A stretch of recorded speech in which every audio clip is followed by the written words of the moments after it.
Yeah, there's definitely been a gap in terms of his playing of late, just in terms of him being here. So there is there's going to be some catching up to do. It is good to have him here and participating. I'm sure his teammates feel the same way. And so, he can help us. We all know that. It's just he's going to have to he's going to have to continue to put the work in to get himself back acclimated, comfortable, if you will, Heather, and ready to go. And from your perspective, just what do you get by having him back this season that maybe you guys were missing last year on that D line in the middle there? Yeah, well, I mean, I think at the end of the day, we'll have to see because of the time he's been out. So that remains to be seen. Overall, size, there's some leadership, a leadership component he brings to our team as well. More by example than verbally. But the early down ability to give us a point of attack up front is what I remember the most. Great, thanks, Sean. Appreciate it. Yep. Good morning, Sean. John Worrell. Hi, John. Nice to see you. Nice seeing you. In the same respect, is there any way of quantifying in your mind, or maybe in analytics or what have you, how much Star's presence was missed by this defense last season? Yeah, I won't speak from an analytics standpoint. I'll just speak from my standpoint. I mean, look, you play and you go with who you got. And I'm extremely proud of what we were able to do last year on that side of the ball up front. Can Star help us? Yes, he can. But that, again, remains to be seen because of Heather's question, how much time he's missed. So, there's a lot that has to be played out between now and the time that we tee it up against Pittsburgh. And so we all have a tremendous amount of work to do. And in this case, Star does as well. And just from a personal standpoint, knowing that you've known Star for quite some time, what's it like just to see him back in the building? Yeah, on a personal level, it's great. Care for him, care for his family. I'm glad that he's in a good space to be back here, and it's nice to see him back in his element around his teammates that I know he cares for and loves so much. Thanks so much. Sure. Hey, Coach, good morning. Thanks for the time. Just in quantifying being able to retain all three of your coordinators again this year, might the biggest benefit be able to at least have carve out more time for maybe some of the finer points of the game, the nuances of the game, to kind of get a competitive advantage because you already have the foundation? I know you're a fundamentals guy, but I mean, you have maybe a little more time to dig into the finer points to gain some competitive advantages, situational, that kind of stuff.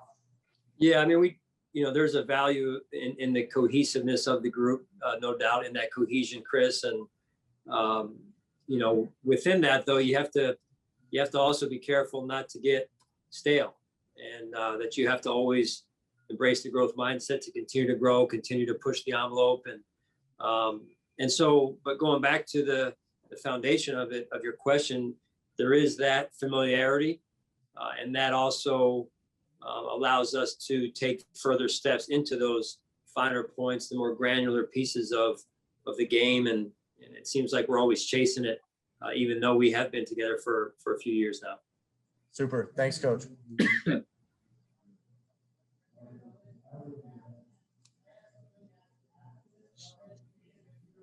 Coach Mookie Hawkins, Wealthful Sports 1080. How you doing, sir?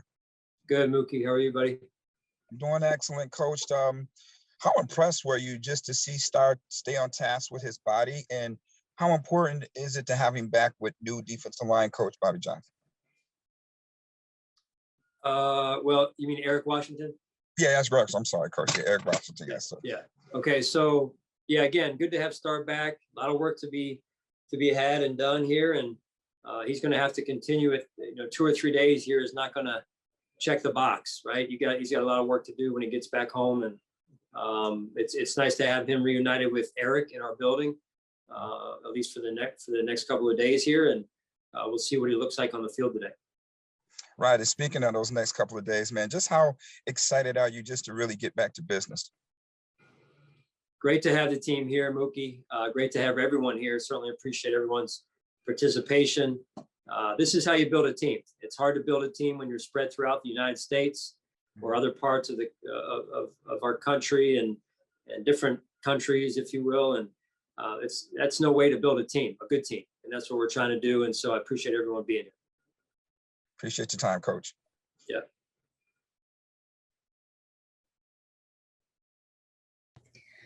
Hey, Coach, I know you've been able to get a glimpse of some of these position groups through OTAs, but what are you hoping to see from this cornerback group as you guys head into minicamp this week? You say corner or quarter? Yeah, corner. Cornerback, yeah. I just think really it's, we know who we are in certain positions at certain depth levels, Maddie, and I want to see these young guys and what they can do against good competition. I feel strongly that we have some good depth on the other side of the ball that's going to test them. And so it'll be interesting to see who takes advantage of the opportunity and on a consistent basis, day in and day out here. So I think we have a little bit of a tell to this point, but we're really not playing football yet. And we won't today either, but excuse me, we'll get a chance to see him against, Diggs and Emmanuel and the like. So I'm looking forward to that. Thank you. Sure. Hi, Sean. Good morning. You've now had Greg Rousseau in that rookie minicamp environment, then 3 weeks of OTAs. What have you learned about him in this last month so far? Yeah, he's very diligent in his approach. He's in here early, he stays late. It's important to him. He's developing a good foundation of habits, which is important. He really embraces that growth mindset in terms of wanting to learn something new every day, wanting to be the best and putting in the time to become the best at what he does. So I think that's really what I've learned to this point. The other piece you guys can see, he's long. And so that's at this point what I know for sure. So after that, it's all been a flash here, a flash there, or would just be on my part of projection, which I don't want to get into right now. So. Mm-hmm. And then with with the young players, I mean AJ, Boogie, Greg, whether it's in this week at minicamp or in training camp, how much is Jerry and Mario going to mean for this group of young players? Yeah, well, it's good to have them here, number one, so they can impart some knowledge on the young players. I think that's a step in the right direction. And yes, as I said before, being in person certainly helps build those bonds to where you can build a relationship that's necessary in order to speak the truth into the young guys' lives in terms of what works, what doesn't work at this level, what to be prepared for. We try and do a good job of that as a staff. That being said, it's to have that player-driven leadership. It provides another angle and an important one for us. Mm-hmm. And you said Jerry and Mario are there for minicamp? They are. Yep. Awesome. Thanks, Sean. Appreciate it. Yep. You got it. Hi, Sean. Curious what your expectations are for Ed Oliver as he enters his third season.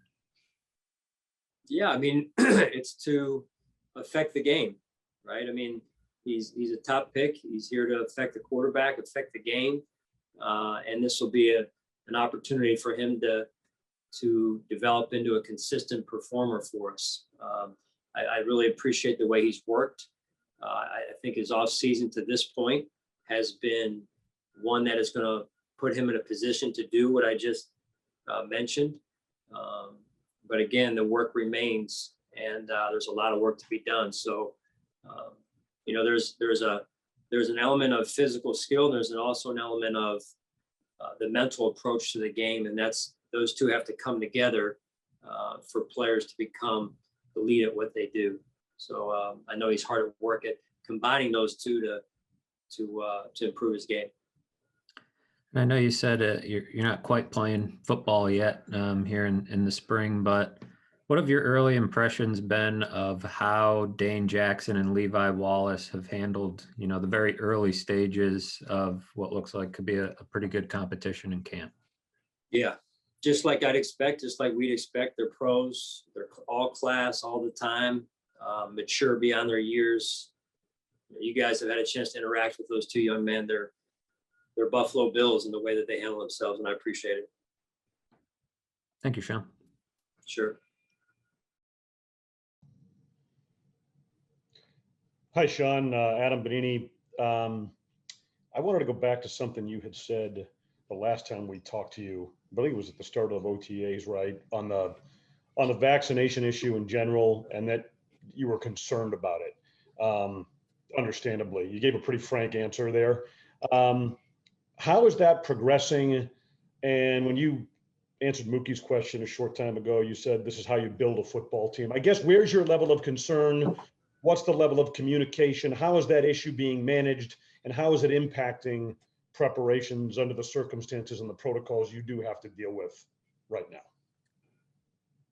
Yeah, man, there's a lot to that question, Adam. So I'm going to do my best to answer. A little bit. It's like, hey, where do you want to start, right? We're trying to do our best to educate, build awareness. At the end of the day, the players in this case that you're referring to have to make their own decision. We feel like we know in our country and around the league where and how things are improving. And it's, to me, there's a direct correlation to people getting vaccinated. So again, I would like to continue to see our team move in that direction, continue to move an increased number of people that are getting vaccinated. Certainly respect everyone's position, that being said. So that's really where I'm at, where we're at. And it's good to have the guys here.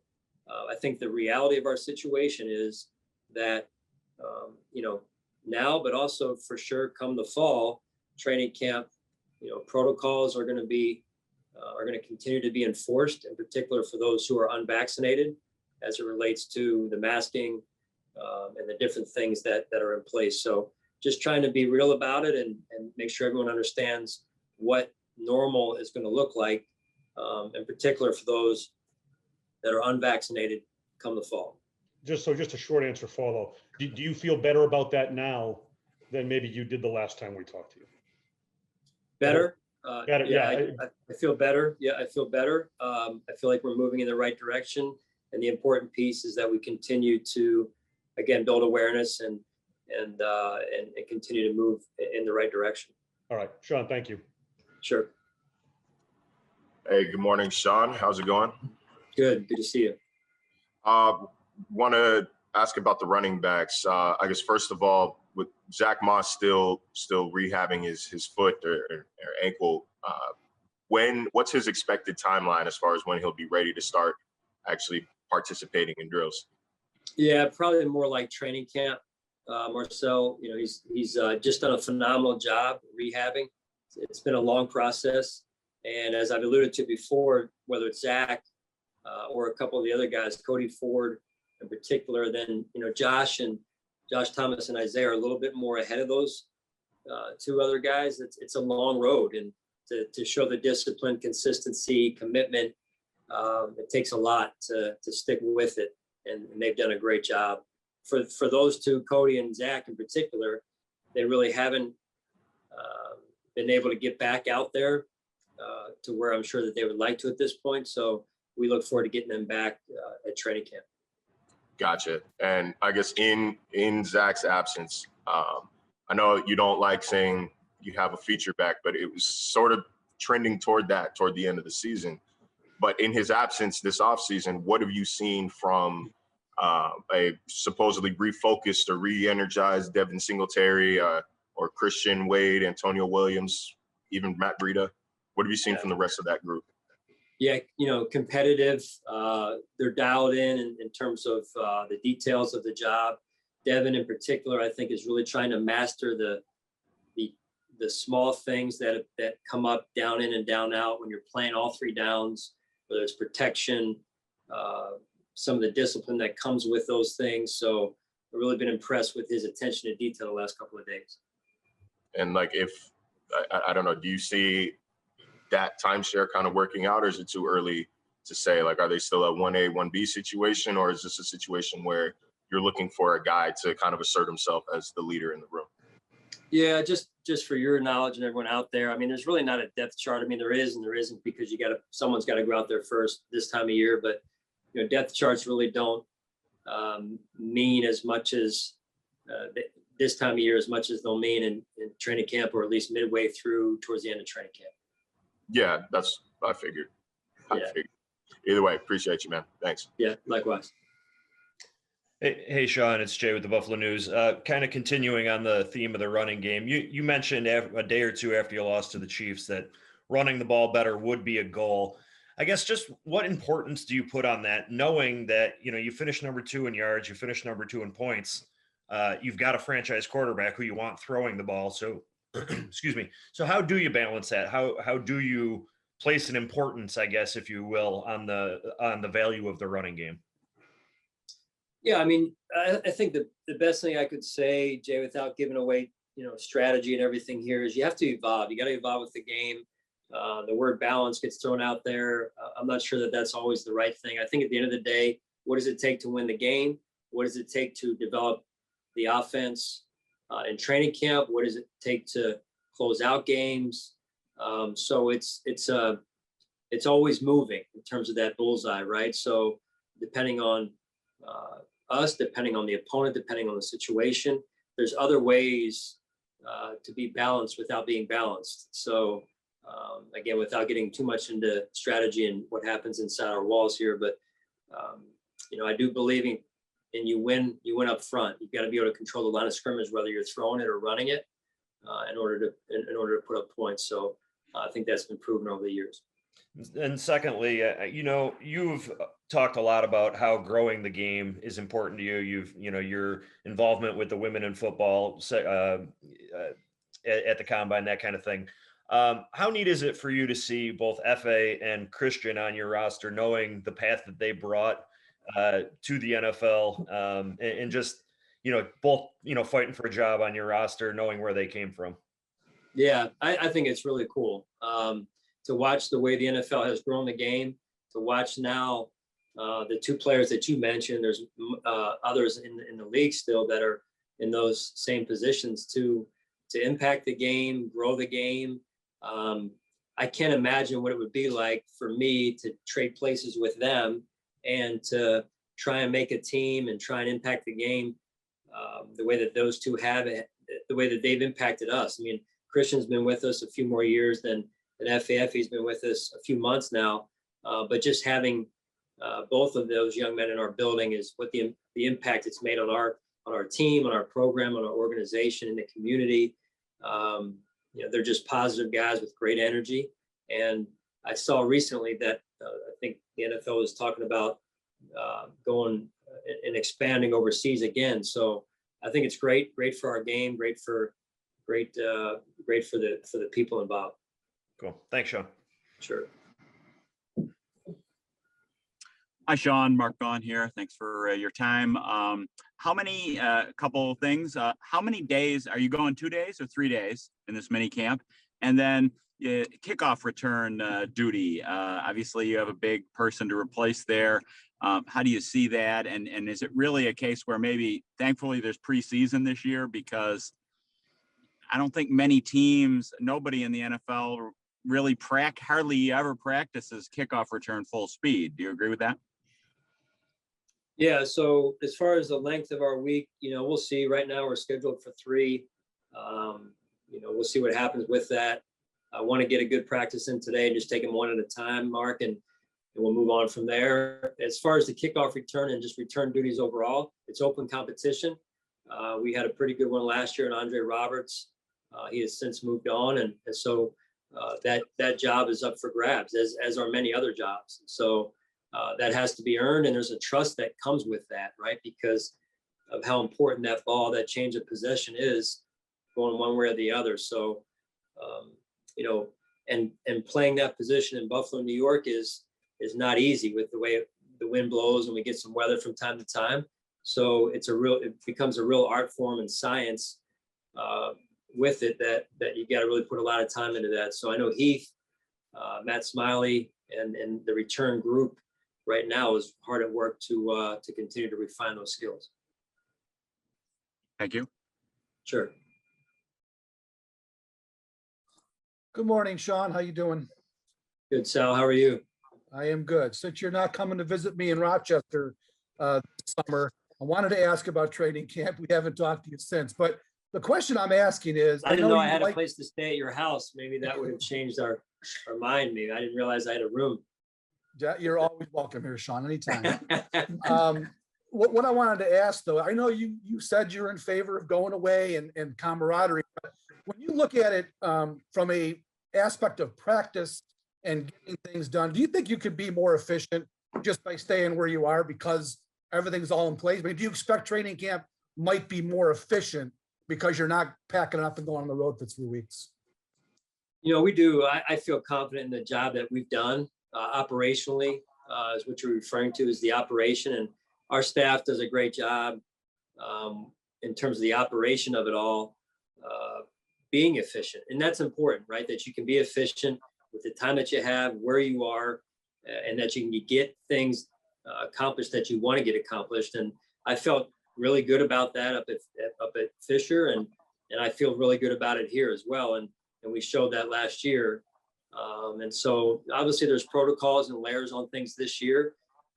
Last year we weren't allowed to go away anyway, but the layers that are on it this year do make it a challenge. And so, you know, the decision was made to stay here.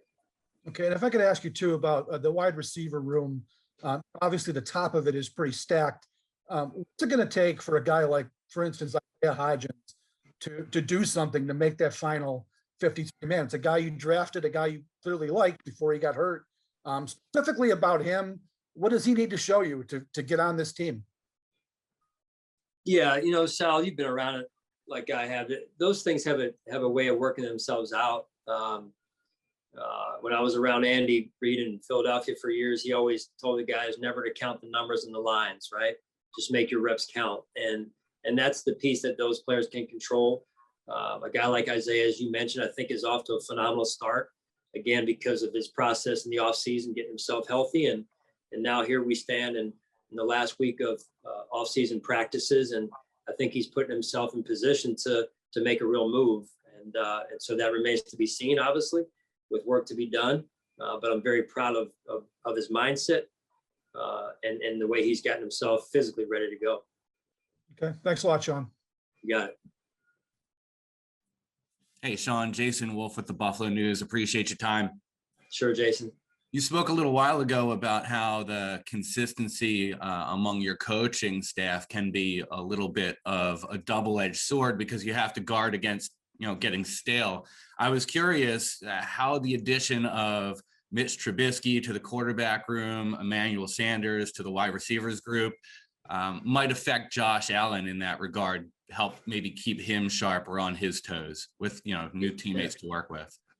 Yeah, those have been really good additions to our team. Obviously, it's early. You know, it all starts with and ends with who they are as people. And the early returns on both of those two guys that you mentioned, Mitch and Emmanuel, are phenomenal. Good people, want to work hard. It's important to them. They're passionate about the game. And so they've added to our team already in the short amount of time they've been with us. And I think that the future remains to be seen on the field, the impact of what you can measure on the field that they'll have on our football team, right? In terms of numbers, all that type of stuff. But to this point, very pleased with what they've added to our team. How about the way that Josh has kind of responded to adding some new teammates, because you have returned so many players on offense? Yeah, I mean, he's just unique in that way that very few things phase him in terms of whether you keep a guy. He has all these guys that we've kept from a cohesiveness standpoint. You bring in certain other guys now, as you mentioned, to add to the mix. He's very embracing, inviting that way, and yet I think sees it as a challenge also to show those guys what he has, right? I mean, that's kind of the unique nature of Josh and his personality, and I think that bodes well as well. He's a competitor. He wants to win, He respects the guys that can help us win, and so it's been fun to watch those relationships get off the ground and start to build and become special. I mean, Emmanuel this morning shared with the team a little bit of his story, and I think the guys really appreciated and respected what he shared. Great. Thanks so much. You got it.